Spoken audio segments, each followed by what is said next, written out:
ساسیں بھی ظلم کرتی ہیں مگر بہویں بھی کوئی اتنی نیک نہیں ہے. ساسیں بھی ظلم کر رہی ہیں لیکن بہو بھی یہ نہیں کہ چلو یار میں آئی ہوں تو میرے میاں کی ماں ہے تو تھوڑا سا اپنی ماں جیسا تھوڑا سا سمجھ لوں, کبھی کبھار ساس کو غصہ آئے تو چپ کر کے برداشت کر لوں کہ بڑے ہیں, بڑوں کا اسلام میں کیا ہے احترام. بس ایک مسئلہ یاد کیا ہوا ہے کہ بہو پر ساس کی خدمت واجب نہیں ہے. تو یہ مسئلہ جو ہے نا, جیسے ہی آپ کے بیٹے کی شادی ہونے لگے اس کے ماتھے پہ لکھ کے لگا دیا کریں کہ بیٹا تم جو بہو لے کر آ رہے ہو, پہلی بات الگ رہے گی, ساس کے ساتھ رہنا واجب نہیں ہے. نمبر 2, میں اگر کبھی پانی کا پوچھوں گی تو مجھے میری رائٹنگ میں یہ مسئلہ بتائے گی کہ بہو پر ساس کی خدمت واجب. تو سوچو اس ساس پر اس ماں پہ آرے چلیں گے نا دل پہ, جس نے بیٹے کو پال پوس کے بڑا کیا ہے, اور اس کی بیوی ایسے ٹھینگا دکھا رہی ہے اس کو, وہ کہہ رہی ہے بیٹا تھوڑی سی تو کچھ تو کر لو میرے لیے, کچھ تھوڑا سا آج تم کھانا پکا لو, آج میرے سے پاؤں دبا دو. کہہ گے بہو پر ساس کی خدمت واجب نہیں ہے. ہاں یہ ظلم ہے کہ بہو کو بالکل اس کو نچوڑ دینا, اس کو نوکر بنا کے رکھنا, وہ ریموٹ کنٹرول کی طرح وہ سارا دن چلتی رہے, 18 روٹیاں پکوا رہے ہیں, یہ ظلم ہے, اس میں کوئی شک نہیں ہے. لیکن بالکل آپ کسی فیملی میں آئے ہو تو فیملی کے بھی تو کچھ تمیز اور آداب ہوا کرتے ہیں. اکٹھے جوائنٹ فیملی میں رہنے کے کچھ طور طریقے ہوتے ہیں خاندانی لوگوں میں. جو خاندانی نہیں ہوتے ان میں کوئی طریقہ نہیں ہے, ان میں ہر آدمی اخپل طریقے سے رہتا ہے. کیوں مولوی صاحب آپ پشتو ہیں نا, جو خاندانی لوگ ہیں وہ اخپل طریقے سے تو نہیں رہتے نا, ان کا تو اپنا ایک نظام ہوتا ہے نا. تو آپ کے خاندان میں کیا یہ ہوتا ہے کہ آپ ایک بھائی شادی کر کے آئے وہ اس کا اخپل طریقے سے رہے گا ہے دیکھو اخپل طریقہ نہیں ہوتا, ہر آدمی کا اخپل طریقہ. خاندان کا ایک مستقل ایک رواج ہوتا ہے, بھائی ہمارے خاندان میں ایسے ہوتا ہے, تو آپ کو اس خاندان کے لحاظ سے چلنا پڑے گا, کیونکہ آپ رخصت ہو کے اس خاندان میں آئی ہو. تو اس خاندان کی جو پرمپرا ہے جب تک شریعت کے خلاف نہ ہو تو آپ کو اس پرمپرا کا خیال بولو بھائی کرنا پڑے گا. شریعت نے اس بارے میں کوئی لگا بندہ ضابطہ نہیں بنایا, بس شریعت نے کہا عاشروہن بالمعروف, عرف کے مطابق چلو, عرف کے مطابق. ہاں وہ عرف اگر ظلم پر مبنی ہے, اس میں اگر بہو سے 18 روٹیاں پکوائی جا رہی ہیں. ایک صاحب آئے کہنے لگے میری بیوی سے میرے ابا اور میری اماں 18 روٹیاں پکواتی ہیں ایک ٹائم پہ, دوپہر بھی 18 شام بھی 18. میں نے کہا 18 بندے ہیں گھر میں, کہہ رہے نہیں وہ مزدوروں کے لیے بھی فلانے کے. میں نے کہا بھائی جان یہ کیا ہے, یہ ظلم ہے یار. کبھی چلو ہو گیا مہمان آ رہے ہیں, لیکن اتنا تو یہ تو زیادہ ہو گئی نا. تو ایسا ظلم ہو رہا ہو تو ایک الگ بات ہے, لیکن بالکل ہاتھ کھینچ لینا تو یہ غلط ہے بھائی. یہ خاندانی لوگوں میں ایسا نہیں ہوتا. اس پر میرا ایک بیان ہے کہ کیا بہو پر ساس کی خدمت واجب ہے, تو اس پر میں نے قرآن و سنت کی روشنی میں پورا ایک مدلل بیان کیا, یوٹیوب پہ سرچ کریں گے آ جائے گا. لیکن میں پھر کہتا ہوں کہ ساسیں اس کا ناجائز فائدہ نہ اٹھائیں. ساس 2 کام کر لینا تو گھر جنت بن جائے گا. نمبر 1 کہ تانے نہ دیا کرے. بہو نے کوئی الٹی چیز پکا دی تو محبت سے سمجھائے ماشاءاللہ بڑی پیاری چیز بنائی ہے, اگر تھوڑا سا نمک اور کم کر لو تو اس میں مزہ دوبالا ہو جائے گا. ایسے یہ جو تم نے گوشت گلایا ہے نا دیسی مرغے کا, بیٹا یہ بڑا پیارا گوشت گلایا ہے تم نے, تھوڑی دیر اور چولہے پہ پکتی تو اور مکھن جیسا ہو جاتا. یہ اسٹائل بات کرنے کا ساسوں کا نہیں ہوتا. ساس کا اسٹائل بتاؤں کیسا ہوتا ہے, گوشت گلا نا, گلا نہیں کچا رہ گیا. ان کے تو ماں باپ نے کھانا پکانا نہیں سکھایا ان کو ہے. تمہیں تمہاری ماں نے روٹی پکانا نہیں سکھائی ہے, بول کے بھی گئی تھی جلا دیا. تو جب اس طرح کے طنز ہوتے ہیں نا, پڑھی ہوئی ہوتی رہتی ہے, تمہارے باپ نے تمہیں سکھایا نہیں کچھ, تم ڈائریکٹ ماں باپ پر آ کے تانے, تو اس کے دل میں نفرت کے جذبات پیدا ہوتے ہیں, کیونکہ اسے پتا ہے یہ میری حقیقی ماں نہیں ہے, تمیز سے چلے گی تو ہم بھی تمیز سے چلیں گے بھائی, ٹھیک ہے نا. تمیز سے ہی تو, محبت سے تو بات کرو, طنز تو نہ کرو, تانے تو نہ دو. دوسرا, اس پر اس کے بوجھ سے زیادہ کام نہ ڈالا جائے, کام لیا جائے. گھر میں فارغ نہیں کسی کو بیٹھ, جب جوائنٹ فیملی میں ہے تو سب کو مشترک رہنا ہے, کچھ نہ کچھ گھلنا جلنا ہے. پیڑے کھانے کے لیے کوئی بھی نہیں آیا. آپ کا میاں بھی تو اتنی خدمت کر رہا ہے نا, گھر میں لا کے پھل بھی, یہ چیزیں اس پر واجب تھوڑی ہیں, لیکن اخلاقی ذمہ داری ہے. پھل کھلانا شوہر پر واجب نہیں ہے, اخلاقی ذمہ داری ہے. علاج کرنا شوہر پر واجب نہیں ہے, پتہ ہے آپ کو, علاج کرنا, بیوی بیمار ہو جائے, بیوی کا علاج شوہر پہ واجب نہیں ہے. کیوں؟ اس لیے کہ آپ خود بیمار ہو جاتی ہو تو اپنا علاج واجب نہیں ہے, تو بیوی کا کہاں سے واجب ہو گیا؟ پرہیز واجب ہے.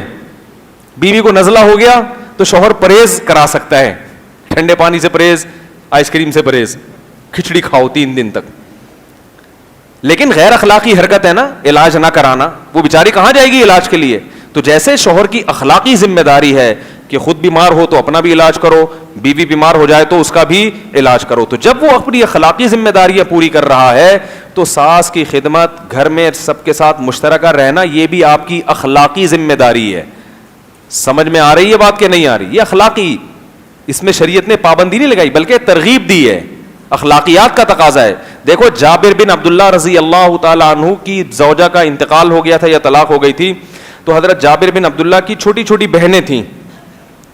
تو حضرت جابر بن عبداللہ نے شادی کی تو آپ صلی اللہ علیہ وسلم نے ان سے پوچھا کہ اے جابر تم نے کس سے شادی کی ہے, بیوہ سے یا کنواری سے؟ تو حضرت جابر نے کہا یا رسول اللہ بیوہ عورت سے شادی کی ہے, بڑی عمر کی عورت. آپ نے فرمایا کنواری جوان سے کرتے نکاح, تم بھی دل بہلاتے اس سے, وہ بھی تمہارے ساتھ دل بہلاتی, بیوہ سے کیوں کر لی؟ ایک مزاح کیا نبی صلی اللہ علیہ وسلم نے. انہوں نے کہا یا رسول اللہ میری چھوٹی چھوٹی بہنیں ہیں, میں ان کی دیکھ بھال کے لیے انہی جیسی لے آؤں, اس کو تو خود سنبھالنا پڑے گا نا, کم عمر ہوگی تو میرا مقصد کیا تھا نکاح کے لیے, اپنی ان چھوٹی بہنوں کے لیے کوئی گھر میں ماں جیسی بھی کوئی مل جائے ان کو, تو اس لیے میں نے بڑی عمر کی عورت سے کی ہے. تو اس سے کیا پتا چلا نکاح بعض دفعہ اس لیے بھی کیا جاتا ہے کہ بھائی گھر میں سنبھالنے کے لیے کوئی عورت آ جائے گی. اب جابر بن عبداللہ کی زوجہ آتی اور کہتی میرے ذمے تمہاری چھوٹی بہنوں کی خدمت نہیں ہے, مجھے الگ گھر لے کے دو, تو ان کا تو نکاح کا سارا مقصد ہی کیا ہو جاتا, فوت ہو جاتا. تو اس سے پتہ چلا ہے کہ نکاح کے بہت سارے مقاصد ہیں. ایک مقصد یہ بھی ہے کہ بھئی بیوی سے دل لگی کی جائے, ایک مقصد یہ بھی ہے کہ گھر میں کوئی کام کاج کے لیے, کوئی گھر کی رکھوالی کے لیے, اور گھر میں ماں باپ کی خدمت کے لیے, بہن بھائیوں کے لیے, گھر میں ایک فیملی کو بڑا کرنے کے لیے کہ ہمارے گھر کے افراد بڑھ جائیں, اس کے لیے بھی نکاح کیا جاتا ہے. اب جناب وہ آپ نے نکاح کیا, اتنی ساری وہ بیگم صاحبہ آتے ہی کہہ رہی ہیں کہ میرے ذمے کچھ بھی واجب نہیں ہے, مسئلے کی روح سے تو واجب نہیں ہے لیکن اخلاقی لحاظ سے آپ کی بہت ساری ذمہ داری. اس طرح خاندان ٹوٹیں گے. تو نہ اس کو چاہیے کہ ظلم کرے اور اس پر اس کے بوجھ, ظلم کا مطلب تانے نہ دیا کرے, خام خامے بیٹے کے کان بہو کے خلاف نہ بھرا کرے, غلطیوں کو جیسے اپنی بیٹیوں کو نظر انداز کرتے ہیں. دوسرا اس کی حیثیت سے زیادہ اس پہ بوجھ نہ ڈالے. کبھی وہ کام سے منع کر دے تو اس کو یہ حق بھی ہونا چاہیے. بعض دفعہ بھائی موڈ نہیں ہے, طبیعت سیٹ نہیں ہے, آج میرا بس طبیعت خراب ہے, تو اس کی میڈیکل سرٹیفکیٹ نہ مانگے اس سے ساس کہ آج آپ کے جو سر میں درد ہے, ابھی تو آپ ہاں ہاں ہی کر کے باتیں کر رہی تھی بیٹھ کے, ابھی اتنی سر میں درد. بھائی ہو جاتا ہے بعض دفعہ ہو جاتا ہے, ہمارے ساتھ بھی تو ہو جاتا ہے نا. اچھے بھلے بیٹھے ہیں, موڈ آف ہو جاتا ہے, کوئی طبیعت خراب ہو جاتی ہے آدمی کا, پھر کہتا ہے نہیں ہو رہا. نیند بعض دفعہ زیادہ آتی ہے, تھکاوٹ اتنی ہوتی ہے کہ اٹھا نہیں جاتا. اب ساس آ کے بول رہی کم بہت پڑی ہوئی ہے, اس کو تو پولیس بلانی پڑے گی اٹھانے کے لیے. تو کبھی کبھار سونے دو بھائی, سوتوں وہ کو اٹھانا اچھا کام نہیں ہے. آج آپ خود کچن میں چلی جاؤ, آج خود تھوڑا سا آپ کر لو. اور بیٹے کو بھی چاہیے کہ بیوی اگر ماں کی زیادہ خدمت نہیں کر رہی اس کو محبت سے سمجھائے, نہیں کر رہی تو مار دھاڑ کے بجائے خود اماں کی خدمت کرنا شروع کر دے.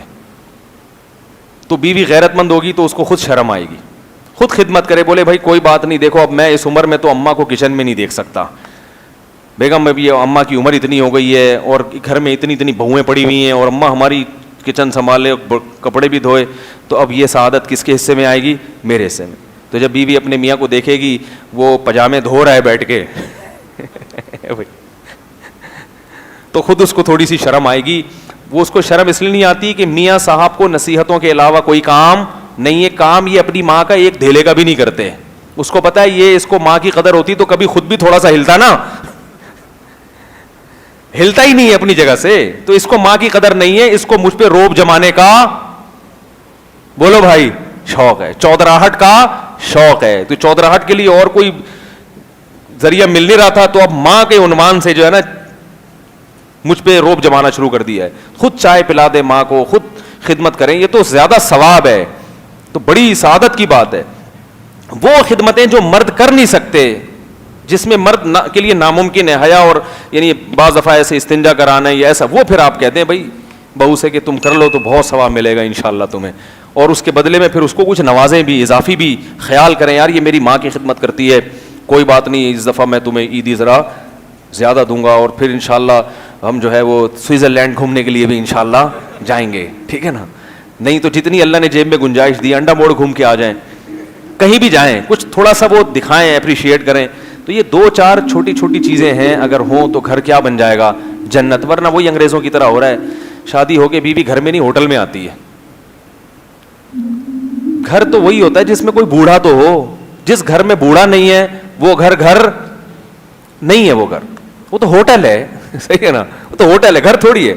اتنا دل چاہتا ہے, ہمارا بھی دل چاہتا ہے کہ کاش ہماری والدہ, ہماری دادی دادا زندہ ہوتے, کچھ تھوڑا سا ڈانٹتے, کچھ نصیحت کرتے, کچھ تھوڑی سی جھاڑ پھیلاتے. تو گھر میں کوئی بوڑھا نہیں ہے تو کوئی نصیحت کرنے والا نہیں ہے.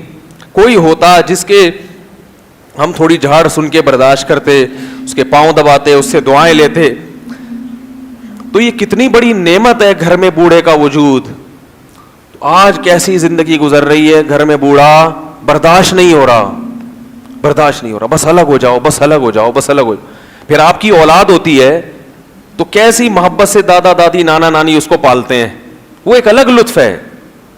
گھر میں اگر آپ کے بڑے نہیں ہیں تو آپ باپ ہو, دادا کا مزہ بچوں کو ملتا ہی نہیں ہے. نہ نانا کی محبت ملتی ہے, نہ دادا کی محبت ملتی ہے. آدھی کام تو دادا دادی نانا نانی بچوں کا کر لیتے ہیں ان کو پالنے میں. تو وہ سارا سیٹ اپ مغربی کلچر کی وجہ سے برباد ہو رہا ہے.